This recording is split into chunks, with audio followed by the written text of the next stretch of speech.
Ladies and gentlemen, I think we should start.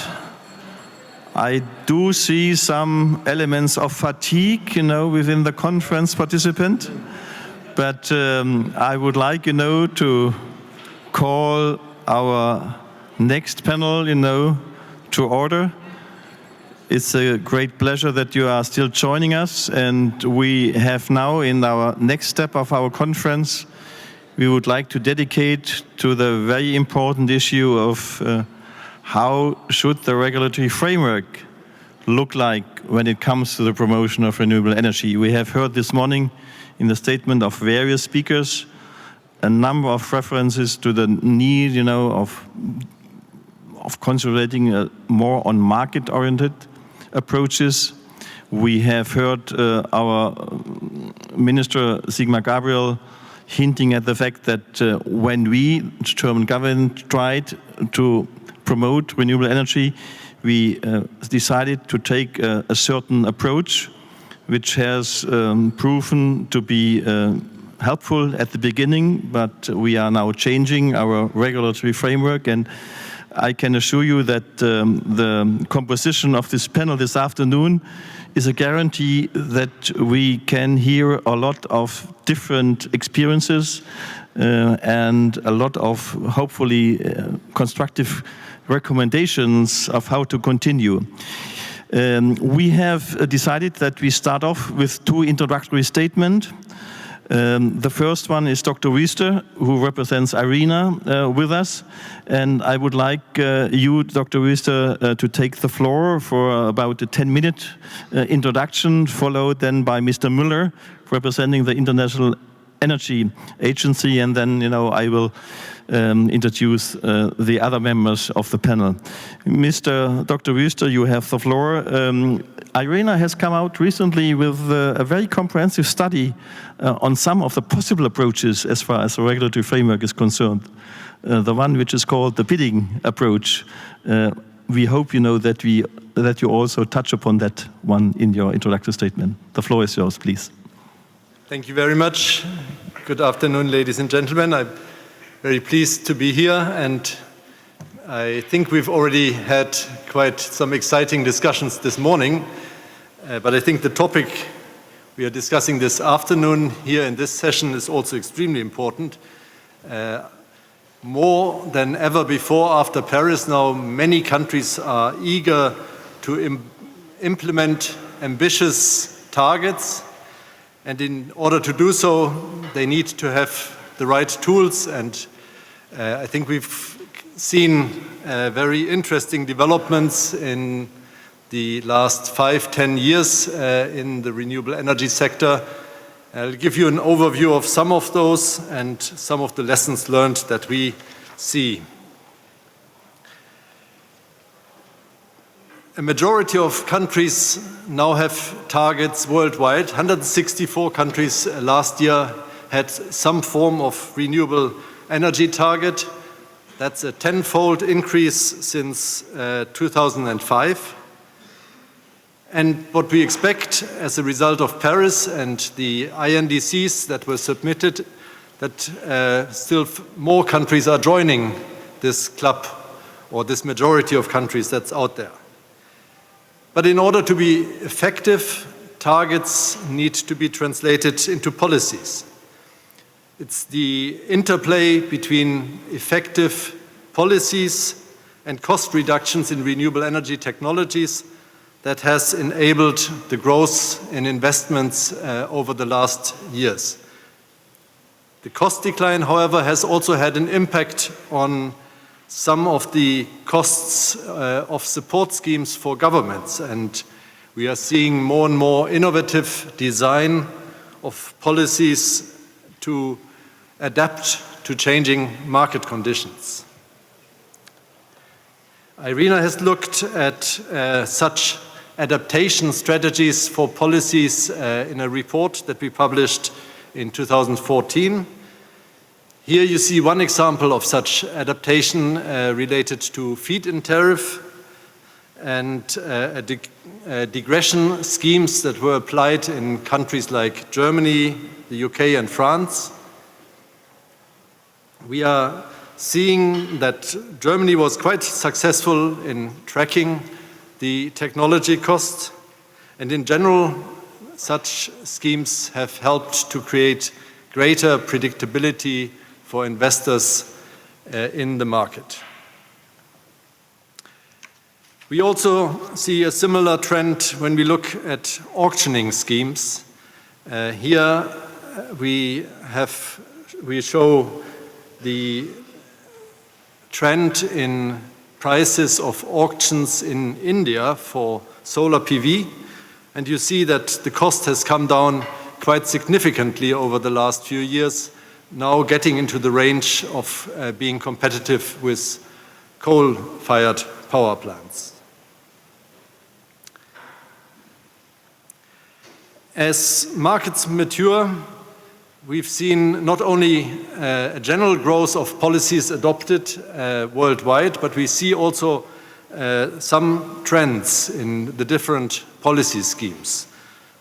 So we've seen a growth for all the different instruments, whether it's tariff-based feed-in tariffs or feed-in premium, or whether it's quantity-based renewable portfolio standards or obligations.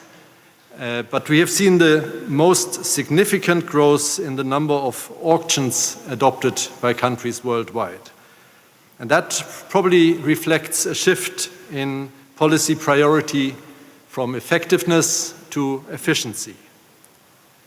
It's important, however, to note that movements happen in all kinds of directions. So you have seen countries like South Africa that have moved from a feed-in tariff to auctioning schemes. We've also seen another country like China that used an auctioning scheme as a basis for a feed-in tariff in order to discover the price for the feed-in tariff. And very often we see a combination of different schemes applied in parallel. So that applies, for instance, to our host country here.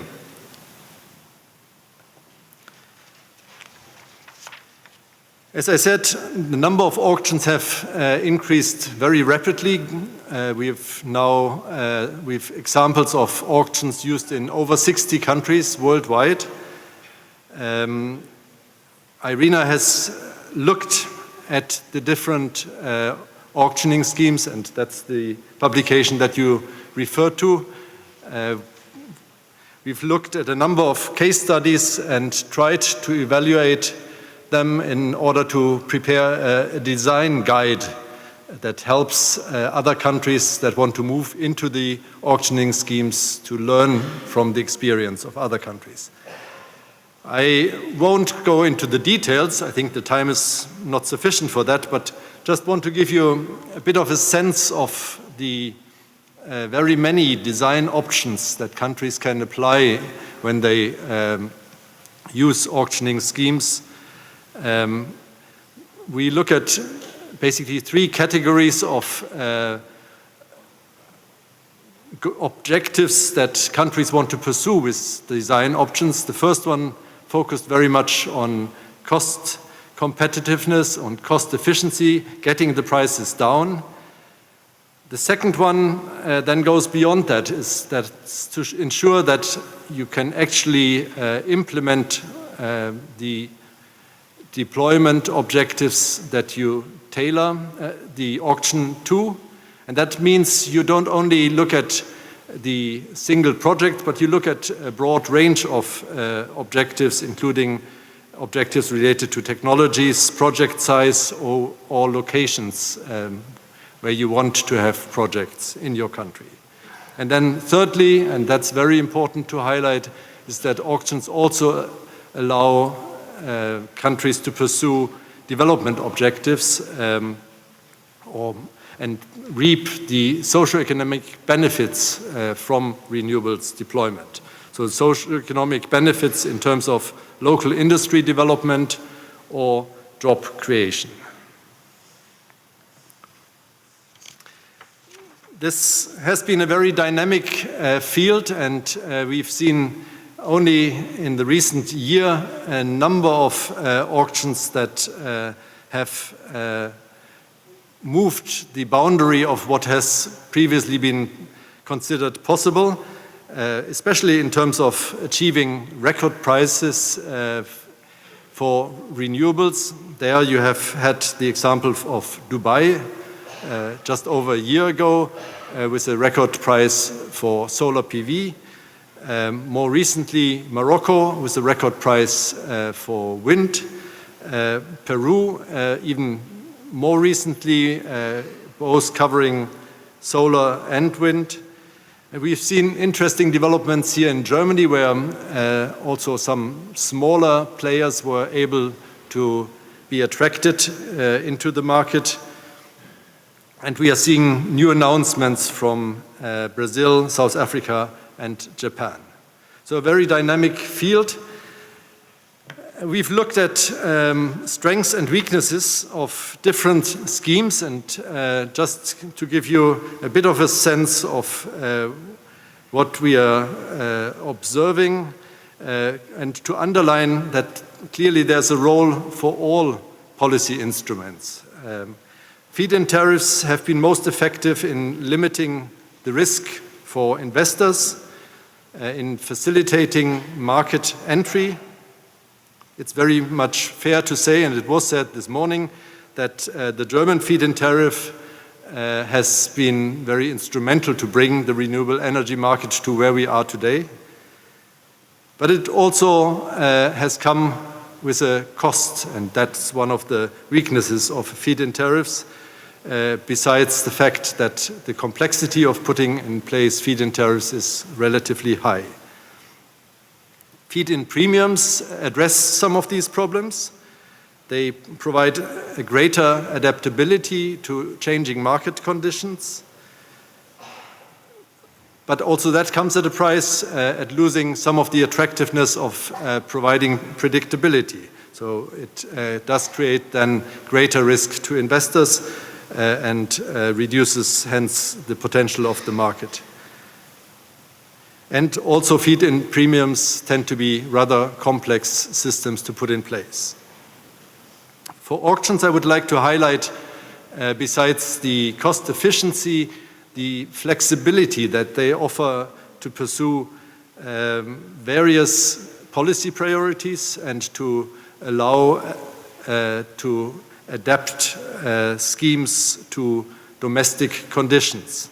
That's a huge benefit. Besides that, of course, they lead to long-term contracts and related certainty and enable a high degree of transparency. Problems relate to the fact that they can be costly in terms of transaction costs, both to the bidder and to the administration, and they are risky in the sense that if they are not well designed, they create a risk of underbidding that could lead to delays in implementation. So let me finish with a few conclusions to highlight that first of all, we need to be clear that it's important that policies can be tailored to national conditions and to pursue domestic policy objectives, and new instruments allow for that.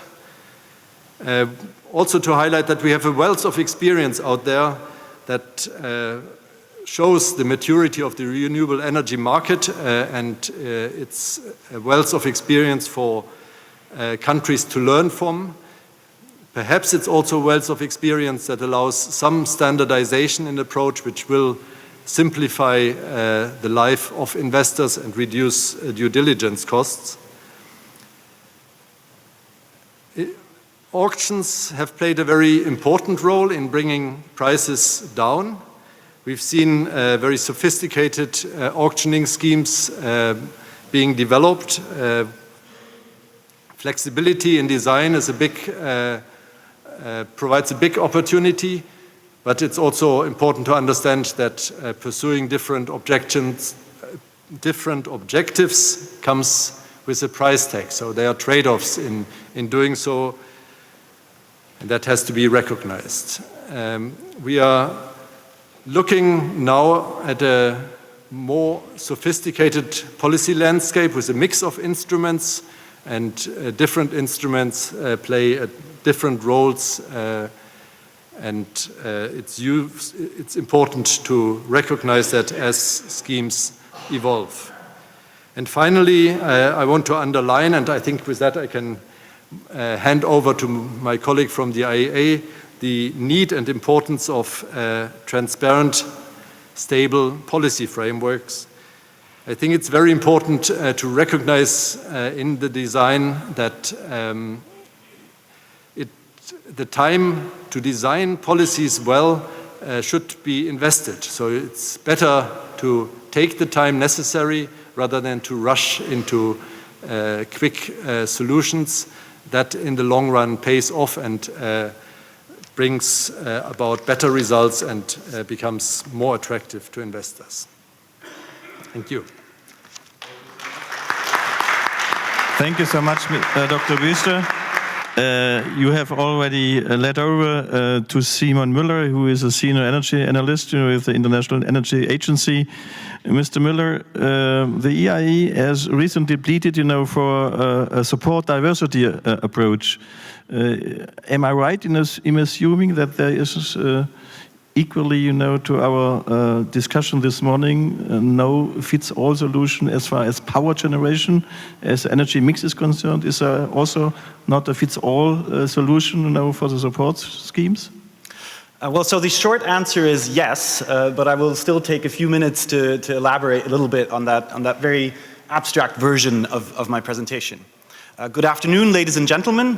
Thank you very much for providing me the opportunity to speak here today. It's my pleasure to do so. First of all, let me start by congratulating you for your energy to be here and after a long day hear what is, if I understand correctly, the last presentation of the day. So we start by this good news. For my presentation, I want to focus on the following consideration. I've been asked to speak on advanced renewable incentive schemes.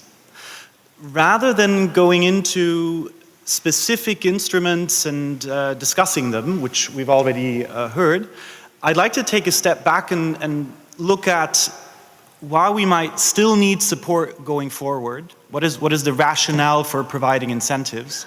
And what does a good system look like in the midterm future?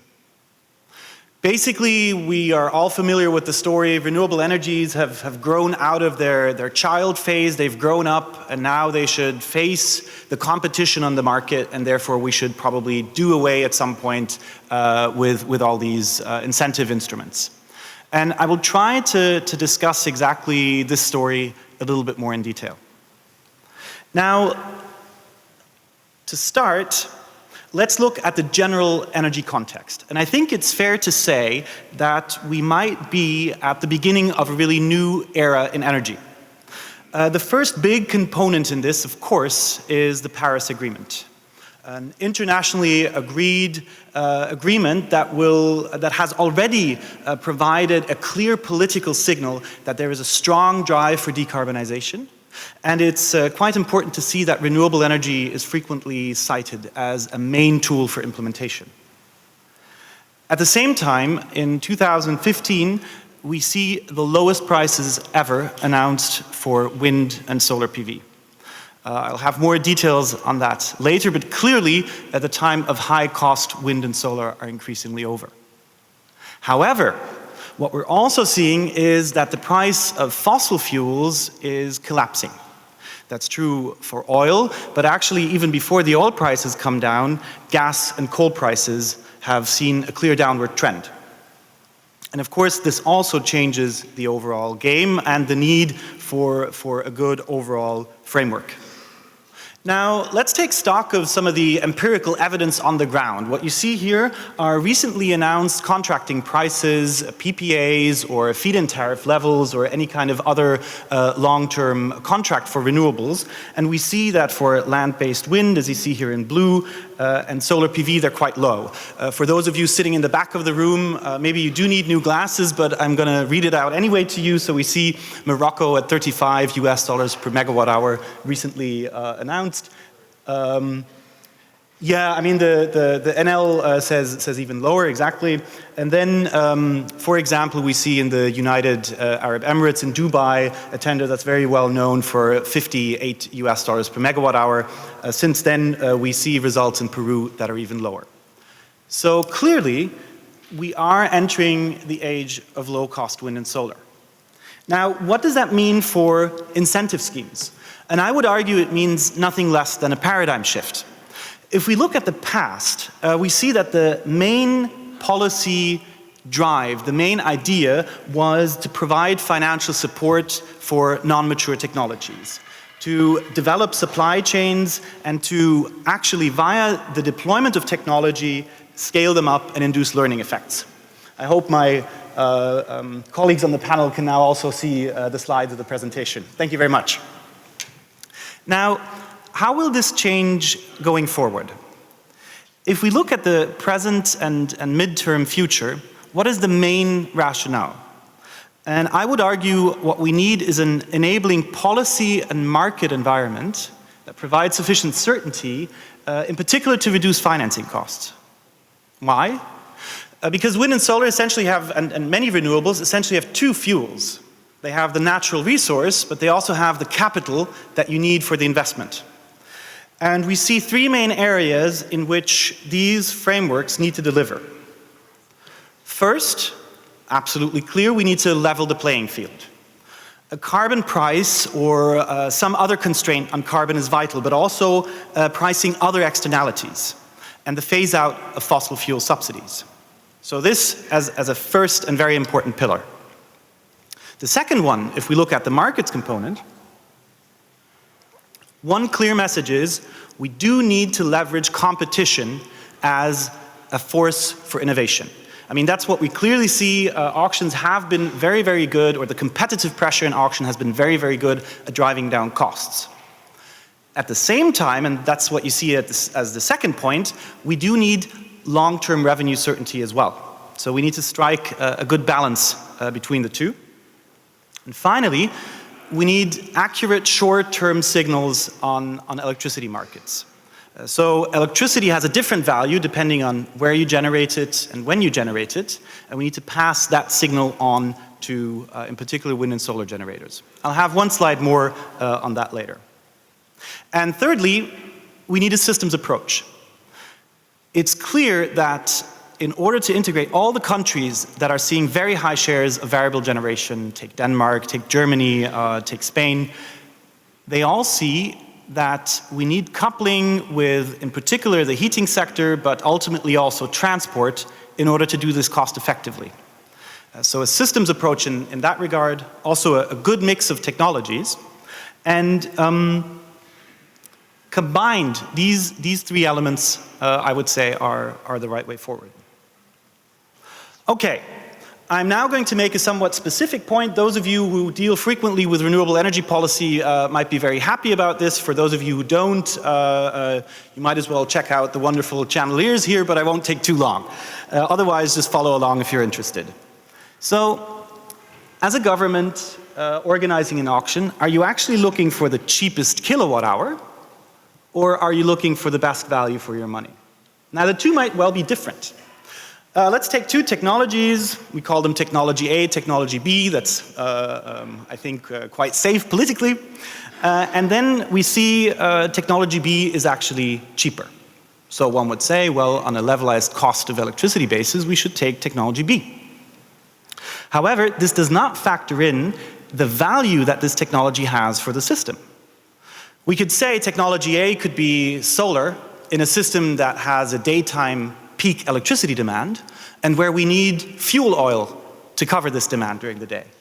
While technology B generates flat out in a system that's already well served. Now we see that the value of technology A is different from the value of technology B. And if we look at the gap between cost and value, we see what the support policy would actually need to pay. Now here you see that the technology we should choose is technology A, although it's a little bit more expensive. The reason for this is simply that the benefit we're getting from technology A is higher. Now, advanced support schemes do need to factor this in. And I would say, in particular, if you want to go to something like technology-neutral schemes, this needs to be a main preoccupation of policymakers, how to factor in this value. Okay, step back again. So much for wind, solar PV, advanced renewables, where we're saying, okay, they need to grow up and kind of have a new comprehensive framework. However, we must not forget that in order to have a real transformation of energy systems, we need more technologies than that. We need technologies that are at different stages of their maturity. What you see here is an S-curve. It's very well known from the market uptake of new technologies. Basically, the ones that are further down are less mature. The ones that are further up are more mature. I talked a lot about the technologies that are further up in this and the right frameworks at this stage. However, further down, where we have concentrating solar power, for example, but also offshore wind, here we need other instruments, more dedicated, clearly technology-specific support, loan guarantees, these kind of things. And then, of course, for the next wave of technologies, the classical research development and demonstration support. So one clear message here, it also depends on the maturity of the technology and also the maturity of the local market. I'm almost finished, but one additional consideration to take into account is the overall context. What is the system into which we're actually adding renewables, and what does that mean for the frameworks that are appropriate to do so? We've made a very rough generalization of the world, which you see, we put it in two categories, and of course that's always wrong, but I think it's somewhat useful. What you see here in blue is what we called stable power systems, and what you see in green are what we call dynamic power systems. The basic difference being that the ones in blue would be those where you actually wouldn't need any additional investments to just cover electricity demand. You're deploying renewables because of a different reason, be it decarbonization, be it economic development or let's say industrial development of the industry, energy security. In these cases, adding them to the market will create a situation of oversupply for all participants, which then raises the questions, well, how do we re-equilibrate markets? I think Germany is a very good example of this, where we recognize we have a lot of capacity in the system, too much maybe, and to get prices to a more sustainable level, we also need to think about the right exit signals. This is not so much the case in dynamic systems, where demand is growing and where actually you're building the infrastructure for decades to come. But here, it's more important than ever to really take a systems approach and to think ahead of time. I'll give you just one example. Think of an office building in a sunny country. The air conditioner there today should probably have thermal energy storage installed if you want to go to high shares of solar PV, but you need to think about that today. One final consideration is the type of market framework that we have. On the left side, we see a structure, an energy-only market and a CO2 price, which is often propagated as the way to go forward. On the right side, we see regulated assets, as are typically for vertically integrated systems. They sometimes coincide with the stable and dynamic power systems. Now, the risk allocation in these two is radically different. On the left side, we have more risk for investors. On the right side, more risks for governments and consumers. And essentially, because of the capital-intensive nature of wind and solar generation and other renewables, it's clear that we need to reallocate risk to a certain degree. At the same time, the sophisticated markets that we see emerging on energy-only markets have nice properties to get new players into the market and help renewables as new players. So ultimately, I would say advanced incentive schemes will imply a degree of convergence between these two worlds. And that's very much one of the key messages that we have in a recent publication on electricity market design that's called Repowering Markets. And that's available for free on the IEA website. Now, with this commercial, I go to the conclusions. Just to wrap up, we see a possible new era, tightening climate regime, and low prices for both renewables and fossils.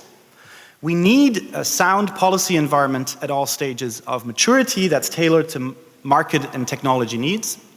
And if you want to talk about advanced incentive schemes, I would say those are the ones that are shifting from bridging a large cost gap to providing investment certainty, that use information from competitive price discovery. I don't think auctions will be the solution to everything, but we should definitely use the information we gain from auctions. They account on the value of the energy that you're generating, and they depend on country and market context. Thank you very much. Thank you so much, Mr. Müller and Dr. Wiestra, for these very differentiated introductory statements. I have now the pleasure to be flanked on the one hand, by Danny Kennedy from the United States, and on the other hand, from my dear friend, Dr.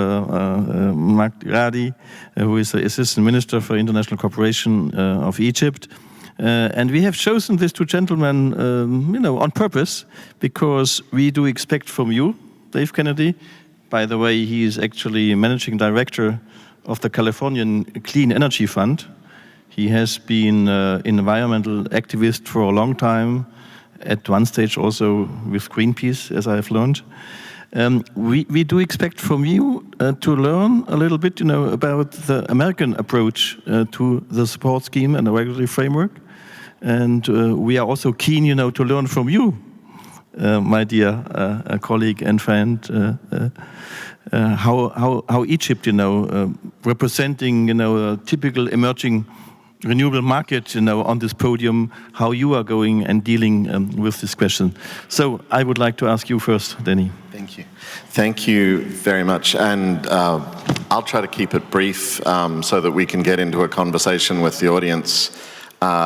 Again, my name's Danny Kennedy. I'm the Managing Director at the Californian Clean Energy Fund. Before that, I ran a company called Sungevity, which is one of the larger residential solar companies in America and also here in Europe.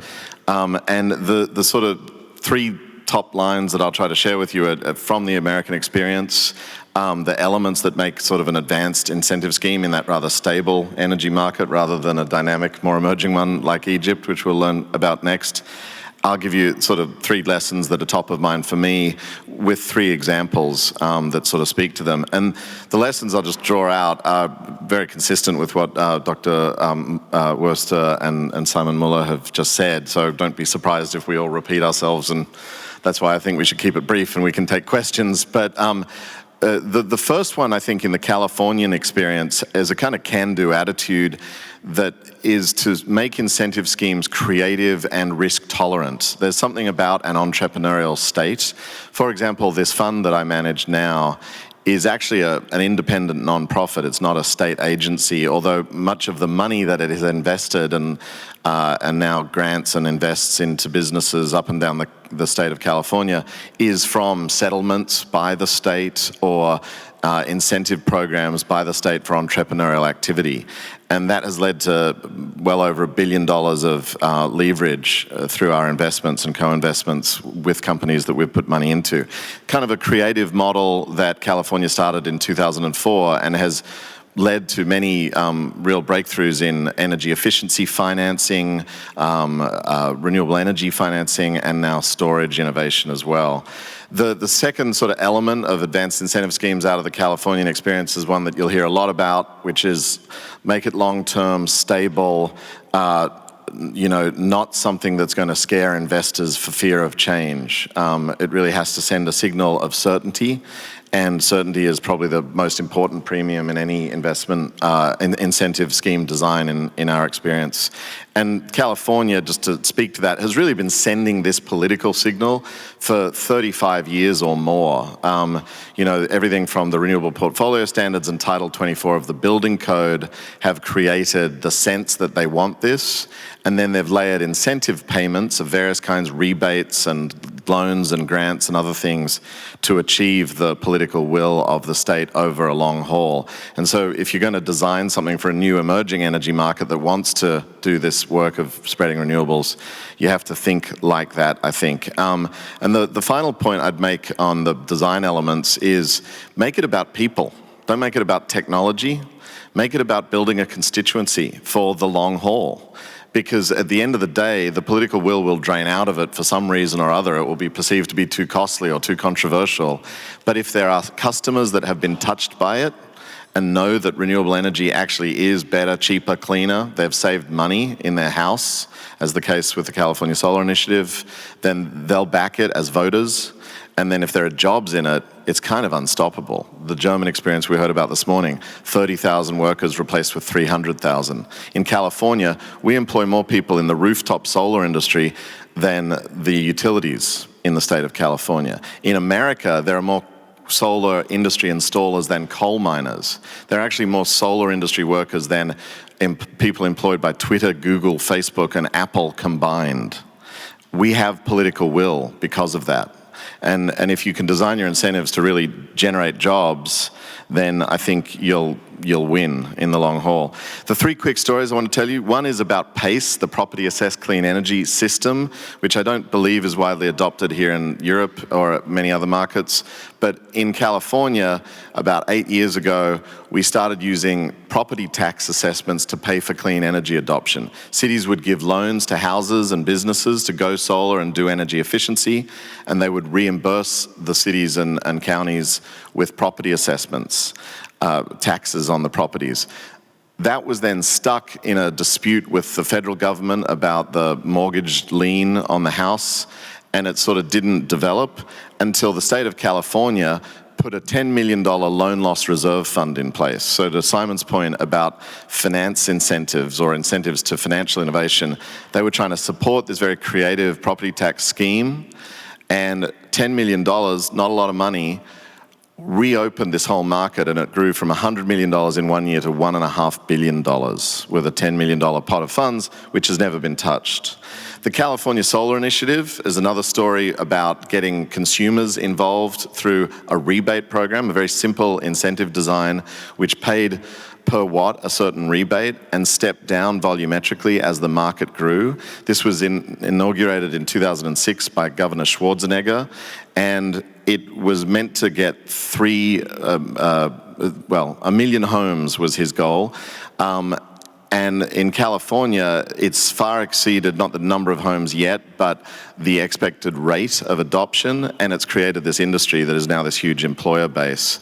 And it was a rebate program that stepped down, as I said. And then the last thing, just a happy accident, and not a well-designed incentive scheme actually, but one which I think will work really well for America to become a solar and wind giant in the next 5 years, is the extension of the ITC, which happened, the industry tax credit and the production tax credit for wind. At the end of last year, many of you would know, this credit was going to go away this year. And instead, the Congress did the first bit of deal-making they've done in years, it seems, and extended both these tax credits, which are incentives in a very arcane American way to create a market called tax equity that pays for about a third of the cost of the solar systems, for example. That is going to drive America over the next 5 years to become probably one of the biggest markets for solar, even in the long haul, and drive another 100 gigawatts of solar installations. And it was really just a Faustian bargain in the Congress because the Republicans wanted to be able to export oil, and the Democrats said, we'll take a trade and do tax credit extensions. And that has happily led to probably one of the biggest market boosts in American history. Thank you so much. That was very enlightening. Now I would like to hand over to my good friend, Magdi Radi. Thank you. Thank you. And well, I would like to make the case of Egypt like a story, not to have it like a rough presentation like that. But the preload for this story are 2 points. The first of them is that the difference which you, Mr. Miller, have mentioned, that between the dynamic markets and the static markets. Like in Germany here, when we talk about renewable energy, you have the luxury that you are doing renewable energy to replace or to improve existing capacities, to also like in California.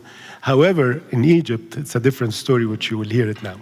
That's the first. The second is the incentive schemes which we are thinking of are based on experiences. Mainly our partners in Germany are the biggest, let's say, credible partners who are dealing with in renewable energy. Also learning from others, not waiting like one of the speakers told before to see how it is developed, because we don't have the luxury to wait. we are taking our experience also on board.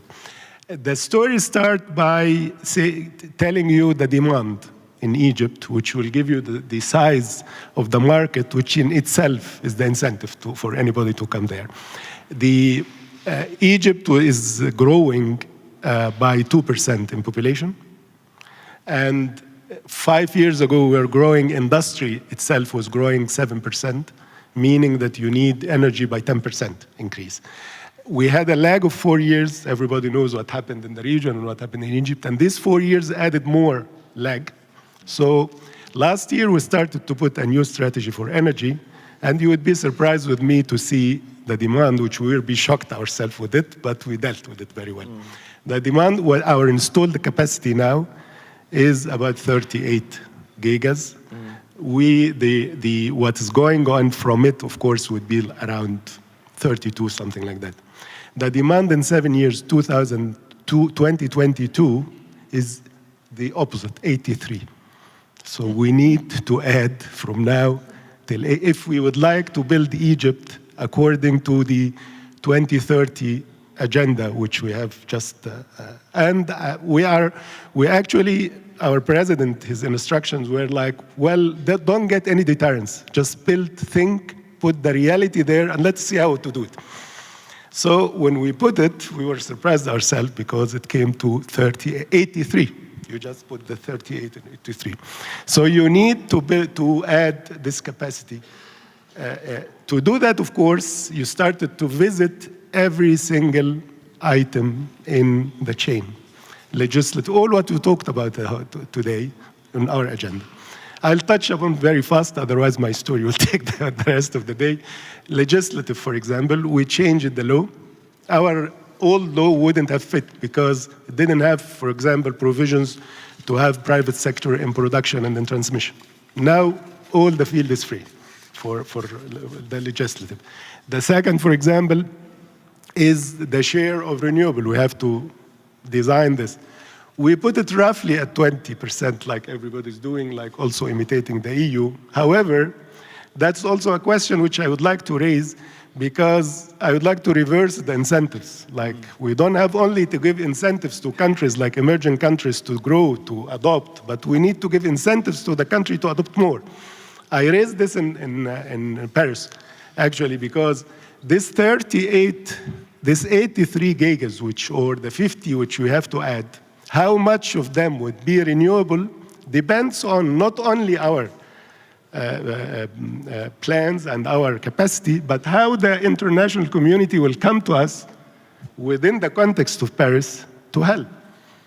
Being a green fund, being a bilateral cooperation, being investment in a different way. We are trying to do, of course, that's not the issue of today. I'm trying to give you the investment, let's say, certainty framework, which Ostermuller also, that's which is the best incentive you give. In a background, which everybody knows, also in a region where our left is on fire, our right is on fire, but still we succeeded to create at least Egypt in a stable way, where the proof of it is last year, ask Dieter, how many German companies came to Egypt last year in energy only. They will add something like 10 gigas. We agree, last year only we signed with Germany for 10. About 2 of them, 20% of them are renewable. So coming from there, how would you translate? We put it roughly in our agenda for until 2022, something like 10 gigas in renewable, open for increase. 3 of them, 4.3 of them would be wind, and 10 of them would be solar. And we have now something like 4.3 from hydro. That in all will come to the 20%, which is, let us say, the target which we'd like to have in conformity with the international and the European target. But again, we have to see how much further we could go, because I don't like to shock the audience, but we have some calls within Egypt now especially with heavy industries, to go to coal. Because you need energy tomorrow, not with the luxury that you could take time to do it. Would you have the cost, if you have a cost to build 2 stations of coal or half a station of renewable, where would you go if you need the energy today or yesterday, actually, not today? So this is the fear which we are in. This is the situation where an emerging country could be a model for it's a test for what we did in Paris. And that is the message. If the international community would like to help, I'm not giving Egypt as alone, because I'm sure most of the emerging countries are in the ones who are growing in demand in energy are in the same situation. How would we translate? How much it would be translated? That depends on how the world would approach this problem. Last point, of course, we are doing this all what have been talking about. We learned from the German experience. We started with the feed-in tariff, of course, and there's the same story. The next became auctions. We got some competitive auctions actually in wind, and we have. In the coming month, we finished with the feed-in tariff first gush, and they are drafting now the power purchase agreement. And then the next would be auctions, probably also, because to get the best and the least price possible there. Thank you, Dieter. No, thank you so much, Magdi, for sharing the Egyptian experience with us, which I think is an experience with many countries who are emerging, make also at the same time. Let's move on in our overall endeavor to be very inclusive. We also wanted to include in this panel an institutional perspective. This is represented today, by Mr. Halil Yigit Güden. He is the coordinator of economic and environmental activities within the Organization for Security and Cooperation in Europe, OSCE. And I would like to add for those who come from far away across the Atlantic, that Germany is holding the presidency of the OSCE in this year. And the OSCE, is a European Central Asian organization with 58 member states, 57 member states. A very, very important role, here. And we would like to hear from you, Mr. Yildirim. How is the OSCE approaching and dealing with the energy issue? What is the OSCE doing, to increase energy security? And what instruments do you have in mind, in your policy approach? Thank you so much for being with us. Thank you, Dr. Haller. Ladies and gentlemen, I would like to talk a little bit about OSCE's activities in this first round, especially focusing to areas where the activities on the field of in the field of renewable energy are not very prominent. Later in the second round, in the comments, I want to share you my experiences both from government side and the private sector side, where I invested also in renewable energy in the past as a board member of a company. First of all, I would like to thank our OSCE chairperson in office, Minister Steinmeier, for inviting me to this very important energy dialogue meeting in Berlin. OSCE's mandate is back in the Helsinki Final Act from 1975. And as the world's largest regional security organization with 57 participating states, we are promoting sustainable energy as a prominent feature and at a cooperative approach to security. Additional to our mandate from Helsinki Final Act, we are relying on the Maastricht Strategy document of 2003 And this mandate is enhanced by the 2 Ministerial Council decisions from the year 2013 in Kiev. First of all, improving of the environmental footprint of energy-related activities and the protection of energy networks from natural and man-made disasters. They are becoming more and more frequent because of the frequent disasters based on the climate change issues. I just want to give you a few examples from Central Asia, as I mentioned before. All countries in the region are very much interested in renewable energy. They are newcomers, and we are supporting Turkmenistan since years with our energy diplomacy initiative. This will take place again this year in May with 30 government officials. We organized a high-level energy security and sustainability conference back in 2013. I met some of the colleagues this morning's session at that conference. And in 2014, we promoted the establishment of a Center of Excellence for Renewable Energy at the State University of Mari in Turkmenistan. In Uzbekistan, we supported the adoption of the National Law on Renewable Energy in 2013, and we supported we organized a regional workshop on sharing best practices to promote renewable energy. Kazakhstan is the most active country in the field of sustainable energy. You may be heard about the Green Bridge Partnership Initiative of the Kazakh government. It is a very challenging project for a transition of the economy to green economy. It's just a strategy now, but we are working closely with the Kazakh government. Earlier this year, our field office in Astana supported and co-organized the conference together with the Konrad Adenauer Foundation and Nazarbayev University in the context of the upcoming Expo 2017 Future Energy, and presented its activities in the area of energy security with a focus on energy efficiency, renewable energy, and green economy development in the country.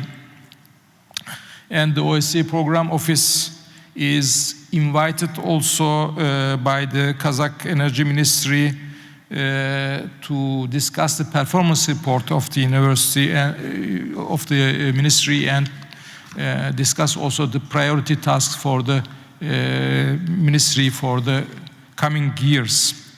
And we are continuing to support the Expo 2017 Future Energy activities of Kazakhstan, and for many national representatives from different regions, I would encourage you to commit yourself to be part of this Expo. Kazakh government is expecting your active participation at this.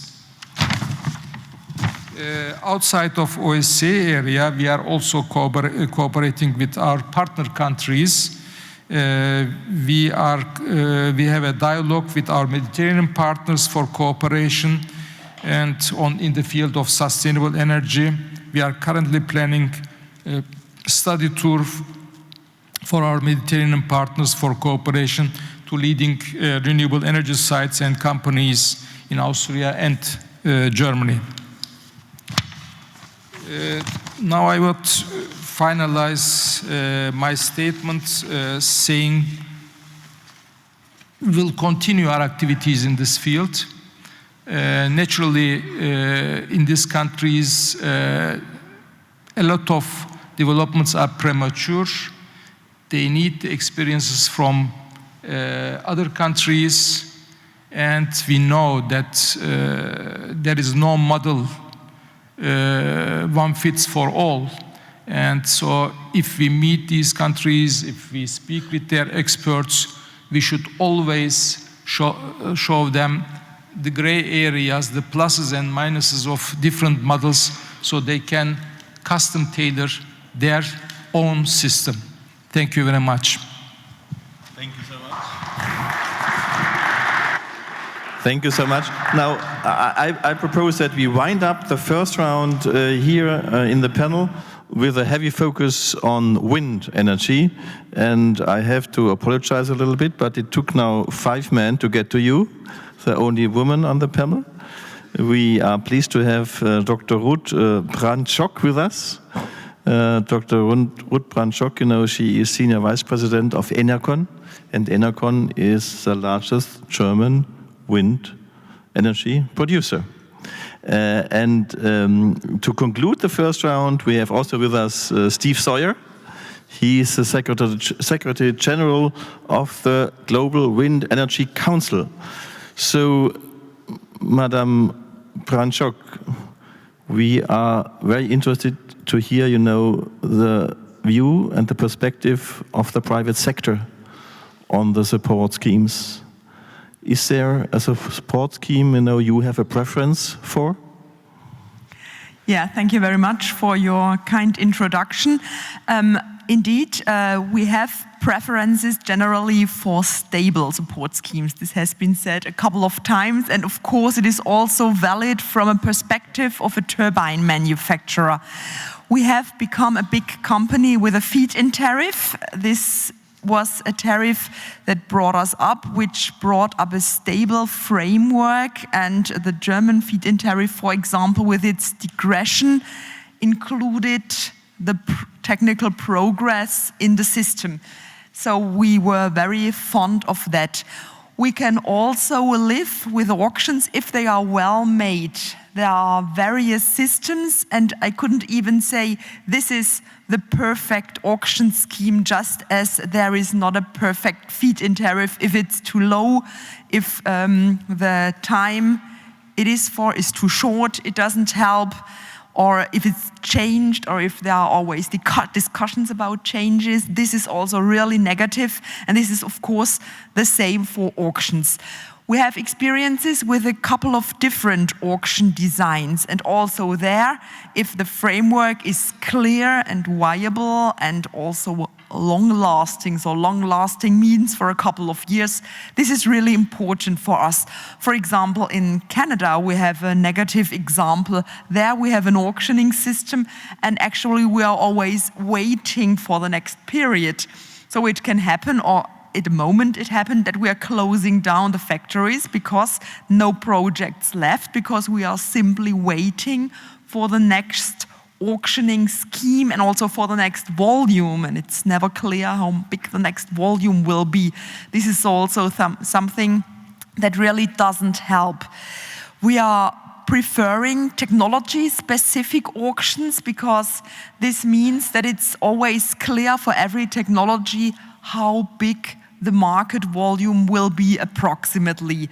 We have experiences with technology-neutral auctioning systems where all of a sudden for technologies, in our case wind, there is no volume at all. In the Netherlands, for example, we had the experience that suddenly only biomass made it, though biomass is actually not the cheapest source of renewable energies, but apparently the cost of the material you have to bring in the facilities had not been calculated correctly, and also because apparently there is not a sufficient punishment, a penalty you have to pay if you don't realize a project.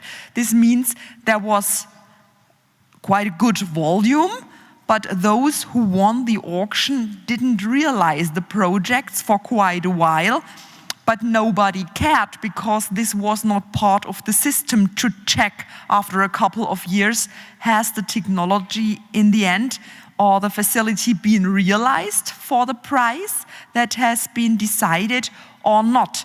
So that, with these mistakes in the design, it can happen that in the end nothing will happen, or at least not as much as predicted. And we have now a discussion in Germany about the introduction of an auctioning scheme, and there the idea of realizing as many projects as have been won before in the bidding process, this was an important part of the discussion. So also this is something we are really counting on.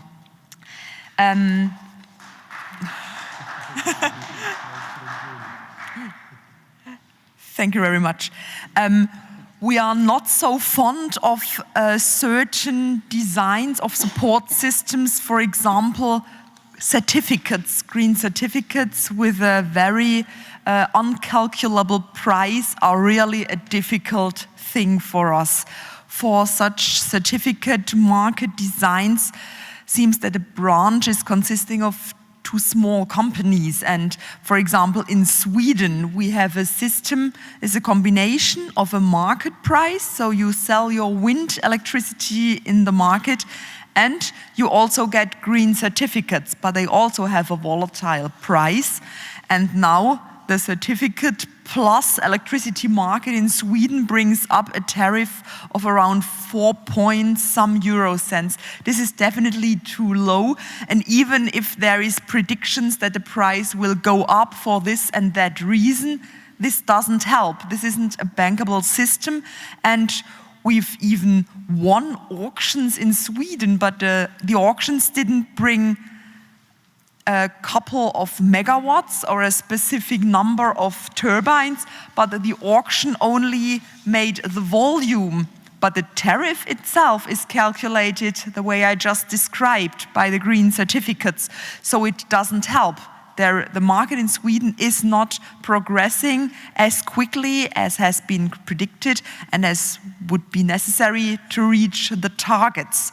So this is, for example, a system which doesn't help much, and where, by the way, also the target will not be reached. And targets, that government set targets, is also a target in itself we need, because it is easier to make bankable projects in countries where the governments have set a target, so that the financing departments, the banks, will believe us that indeed in this country, a government is willing to really achieve a target and we can make our projects.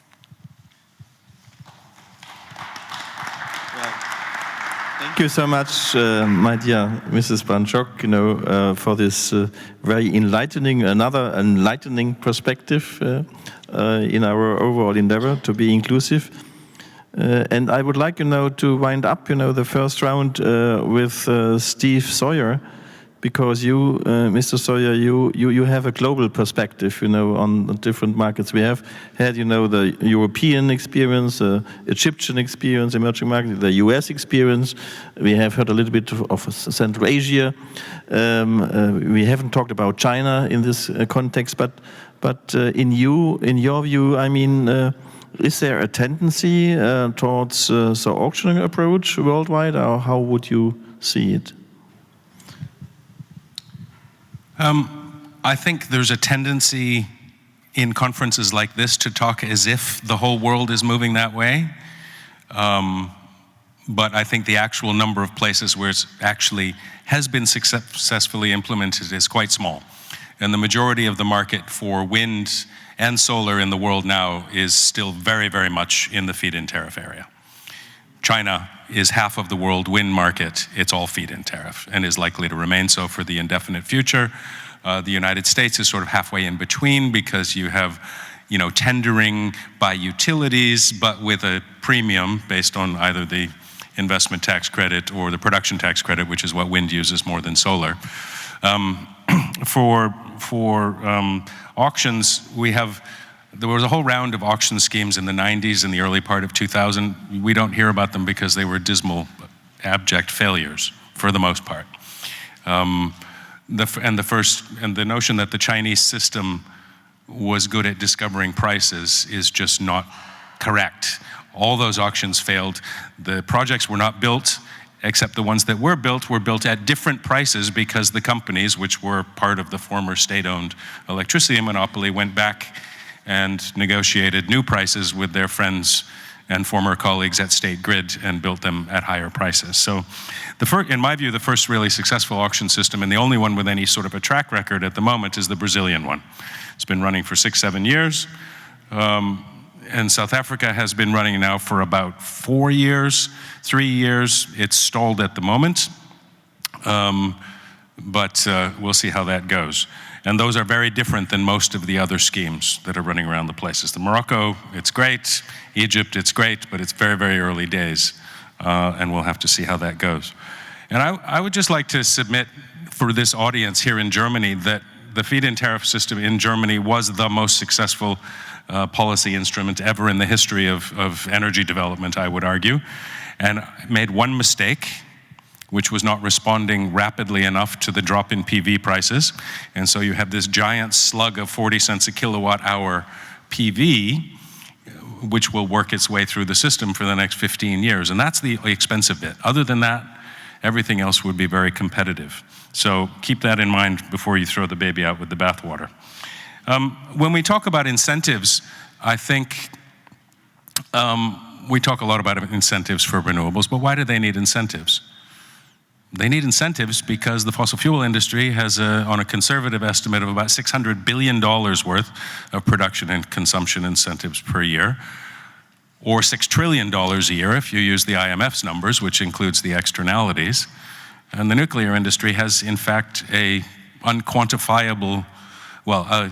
support system with an unquantifiable upper limit, because no nuclear power plant would ever be able to be built anywhere if the governments didn't agree to cap the liability of the operators on accident insurance. So if those all went away, then incentives wouldn't be a discussion for renewables. I don't expect that to happen in the near-term future, but it would be nice. The purpose of a support scheme or an incentive scheme, basically, from our point of view, is to make a project bankable. And there are any number of ways to do that. The best way to do it is whatever you end up with is a fixed price for a long-term contract for wind or for solar. And you get there with a feed-in tariff, you get there with a premium system, not exactly. You get there with an auction. You don't get there with certificates. You don't get there with some of the various other things that operate, but that will lower your cost of capital. And lowering the cost of capital, along with lowering the administrative costs, are the two things which contribute most to lowering the cost of the overall project. In this conversation here, I think it's important, and I know this is something that Simon has talked a lot about in their analysis, I think, of the different design parameters within the overall system, is we really need to be looking at system optimization. And when you do that, the most important thing is the parameters you put around the outside, which takes us back to this discussion of, is the decision in Paris one of the system design parameters? Because if it is, then we need a zero emissions electricity supply long before 2050, globally. Not in the OECD, not in Germany, but in Egypt, in India, and China, and everywhere else. If we don't have that, then obviously the Paris Agreement doesn't actually mean anything, and we need to go back and re-examine how we get from point A to point B. CO2 is obviously only one of the issues in the design. There's the whole question of price and energy security, the various social objectives that have been incorporated into the South African system, for instance, which to everyone's surprise seems to be working for the most part really well. But I think without a clear agreement on the design parameters for your system optimization, it's going to be very hard to come up with a scheme. Now, we all know that the reality is not rational, it's political, and we're fighting against heavily invested incumbents every step of the way, but at least for the academic discussions, I think it's important. And I'd just like to close with challenging my friend from Morocco about his characterization of the relative merits of Egypt, by using the example from Morocco, where we were told by the minister that building the wind plants in Morocco was cheaper than building a coal plant, even if the coal was free. And by my reading of the wind maps, your wind on the Red Sea is just as good as that on the west coast of Morocco. So think about that before you build any coal plants, which, if the Paris Agreement is correct, will become stranded assets inside of 30 years. Thank you. Okay. Well, Thank you so much to all on the panel.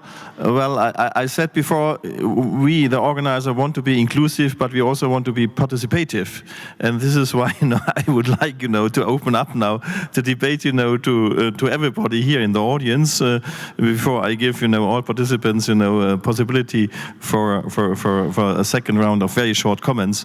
So may I ask the logistical colleagues of mine, to see, are there any comments, recommendations, contributions? I do see two hands there in the middle, please. And if you possibly, could introduce you with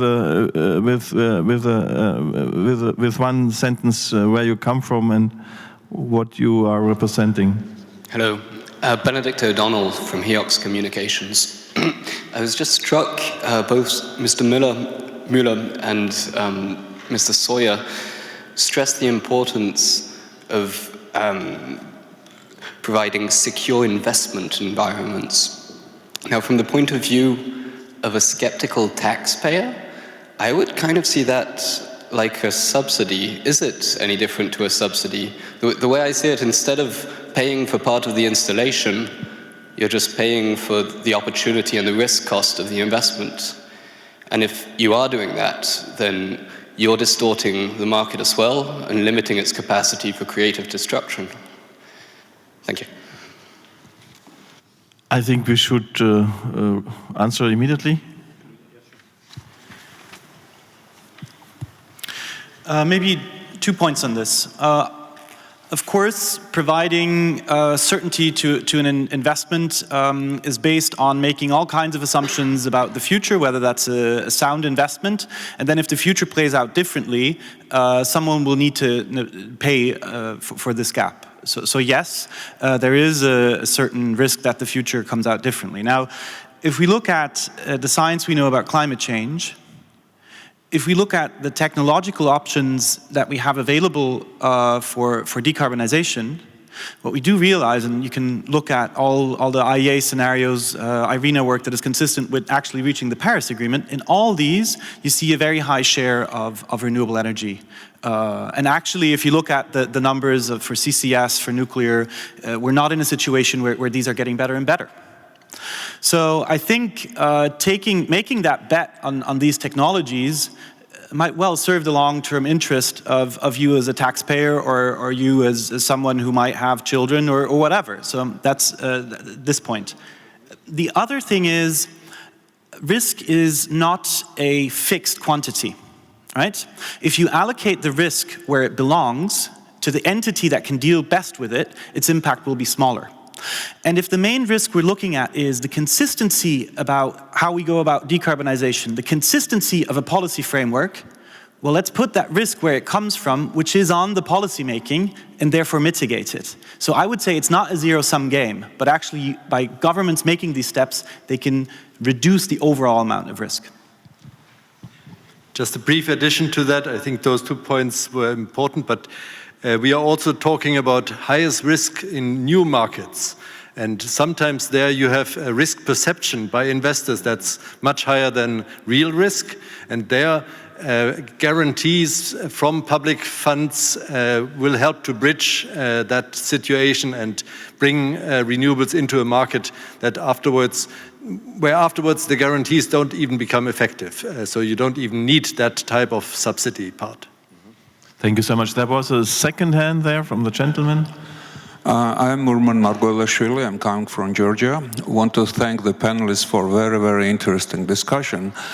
I would expect to have a little bit more detail or potential or existing support schemes for renewable development coming from climate arguments. We know that the CDM mechanism, Clean Development Mechanism, was an effective way of supporting renewable energies in non-Annex I countries.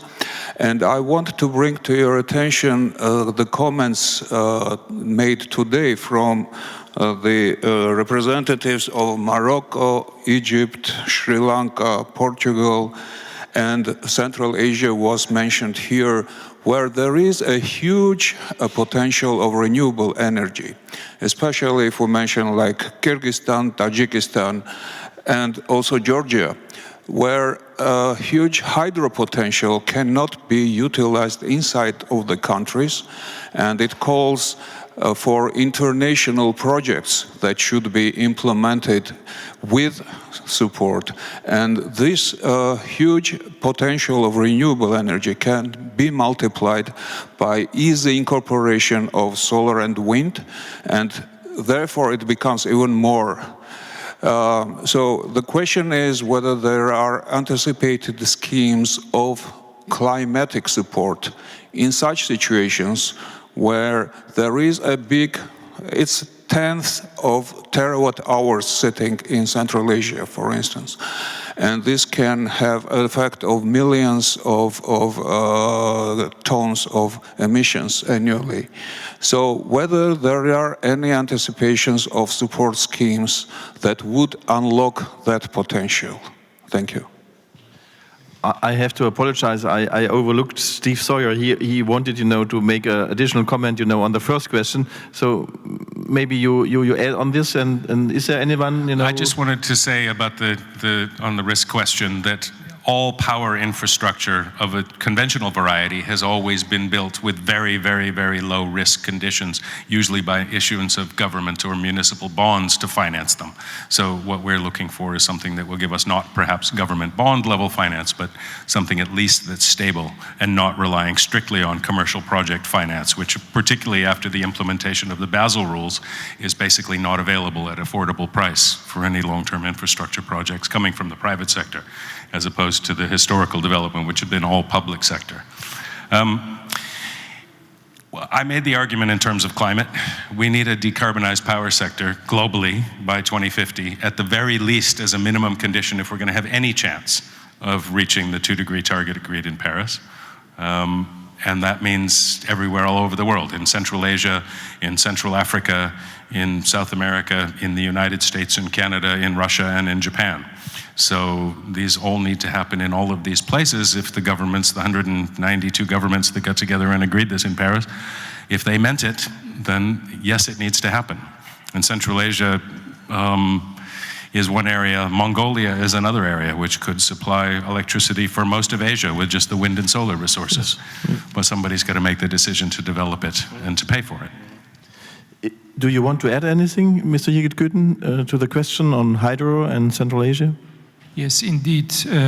Like Tajikistan and Kyrgyzstan, they have high potential of hydropower. But good governance is a very important issue in this regard.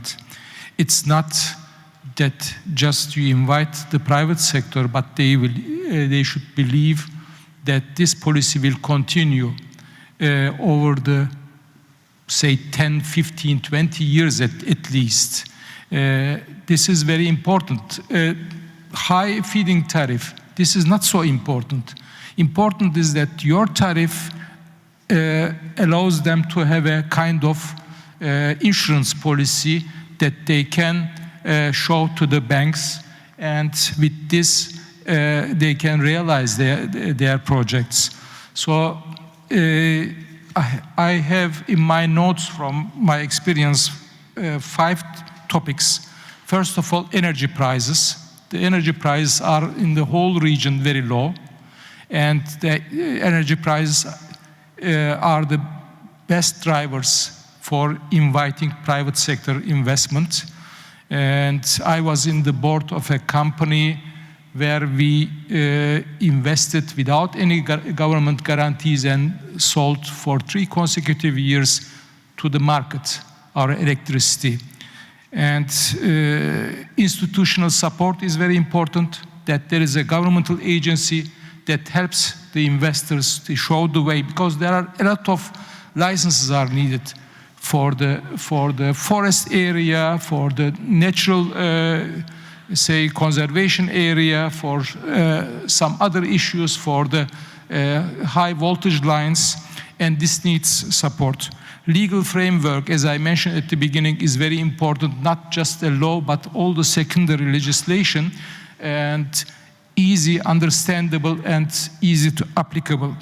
And fourthly, the awareness raising, especially through public and also through private sector is very important.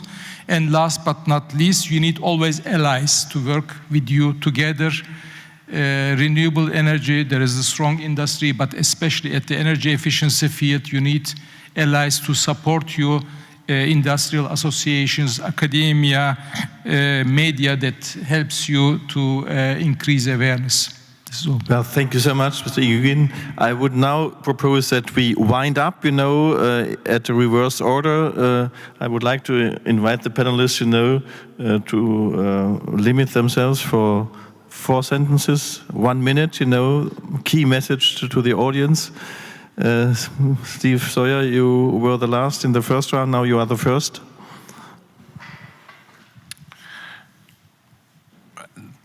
I've talked with my German government colleagues here about how there needs to be a real dialogue between the environment ministers and policymakers who made the agreement in Paris, and understand that the main responsibility for implementing that will be in their energy ministries.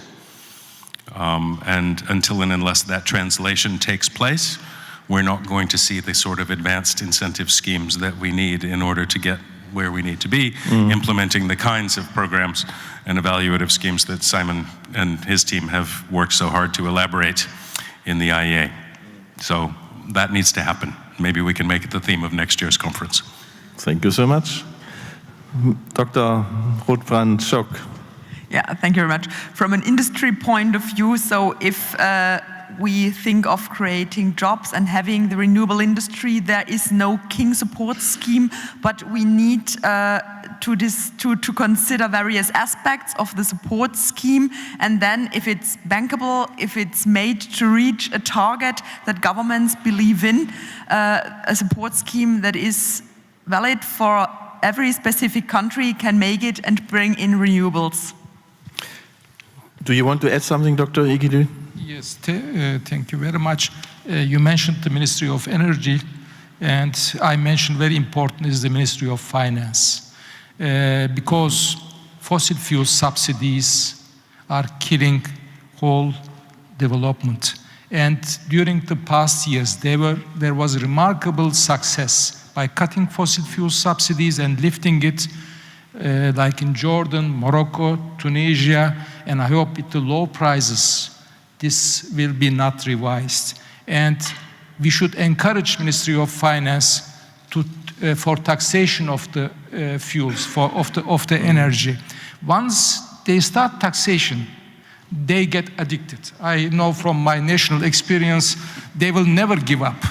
But at the beginning, it's very difficult. Okay, thank you. Thank you so much. Magdi? Thank you, Dieter. I think the best incentive scheme we agreed upon is to build an investment certainty, which we are trying to do in a fast developing country like Egypt. It's so dynamic that, the first thing is the strategy itself, where we have to diversify our energy mix. That's a must. Then you have to increase the share of renewable energy. That's another must. That to leave the subsidy, to abolish the subsidy, and that's in itself an incentive scheme. Then we learn from others' incentive scheme, especially, as I said, about the feed-in tariff and these details. That's the second. The third would be the magnitude of investment needed.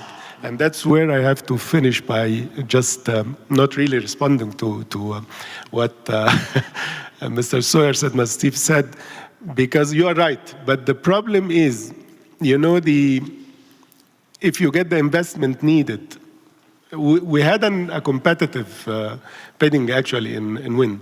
I was just talking to Ruth about it, and she was shocked about the figure.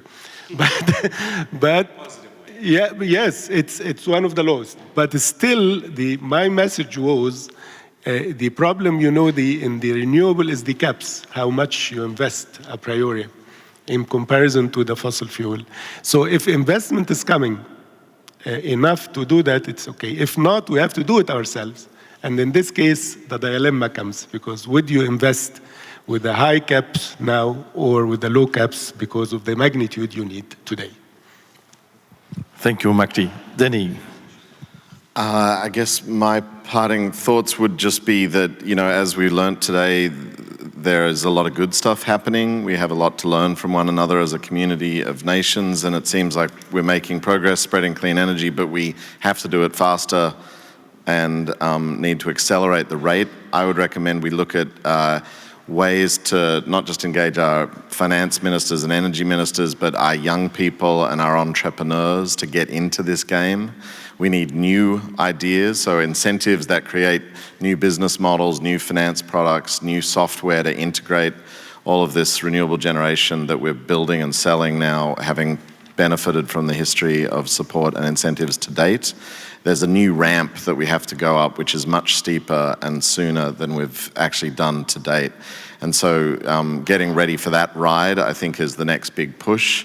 And I'd recommend that this dialogue here on the energy transition actually make strong recommendations about that and how to do that to the energy ministers who are meeting in San Francisco in June, the Clean Energy Ministerial, which I think is actually the most important next step after this one, after Paris. We have political will, we have environment ministers and others, the energy elite, as we've called ourselves here in the room, but we need to get the energy ministers of those 24 economies and their finance ministers to follow suit.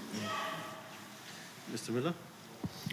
I'll be very brief. I think what we ultimately need is not just incentive schemes, but we need an integrated framework around markets, policies, and regulation that delivers on decarbonization.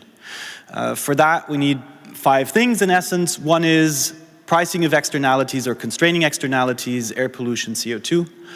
We need investment certainty for capital-intensive assets, and this is across the board. Even if you go for nuclear or CCS, you have the same issue, you need that. Third, we need a serious discussion about exit signals, how to get dirty, polluting assets out of the system. And there's 2 more that are specifically important for wind and solar generation, and I think also important in the current German discussion. One is, these technologies are distributed technologies, and we need a consistent answer for the distribution grid of tomorrow on how to continue to have the contribution from prosumers and smaller scale investors. And the 5th and final point is a systematic increase in system flexibility, coupling with the heat sector, and so forth. The last word goes to Dr. Wüster. Thank you very much. And I don't want to repeat anything that was said, but I think what has become clear is that the policy toolbox is there and has been evolving. It's important to learn from the mistakes that have been made. We may have different views on what are the right policy schemes, but I think we have a common view on what the characteristics are, so that's, I think, important. But in order to get the Paris Agreement or get renewables up to the level of what is required for the Paris Agreement, we need more. We need to scale up investments much more than what would be happening in a business as usual scenario. And there, I think the point made about climate finance by Dr. Magdi was very important, and it came also from the audience.